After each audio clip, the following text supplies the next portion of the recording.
SSC 2025 সালে প্রচুর বদনাম করলো।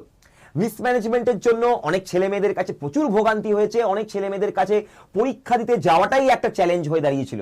তবে তার মধ্যেও এসএসসি কিন্তু নিজের ইংরেজি পেপারে এবারে অনেকবার বদনামটা এনেছে, অর্থাৎ পরীক্ষাপত্র অর্থাৎ ইংরেজি পেপারে এবারে থ্রু আউট অনেক পরীক্ষায় এসএসসির বদনাম জনিত বিভিন্ন ভোকাবুলারি কিন্তু প্রশ্ন করা হয়েছে সিনোনিম, অ্যান্টোনিম এবং ফিলারের মাধ্যমে। দেখে নাও কি কি কোশ্চেন বা কি কি আমাদের শব্দ এসেছিল।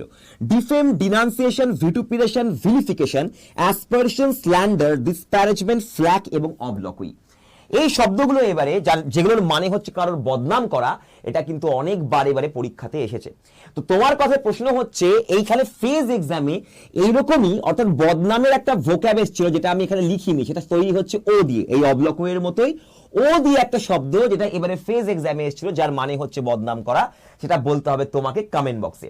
আর এরকমই নিজেকে ভোক্যাবের সাথে বা এসএসসি পরীক্ষার সাথে আপডেটেড রাখতে এই আডা 24/7 বাংলা চ্যানেলটাকে এক্ষুনি সাবস্ক্রাইব করো এবং আমাদের নতুন যে এসএসসি ব্যাচ আছে সেখানে অ্যাডমিশনের জন্য উপরে দেওয়ার নাম্বারে অবশ্যই কল করে নাও। All the best for your exam.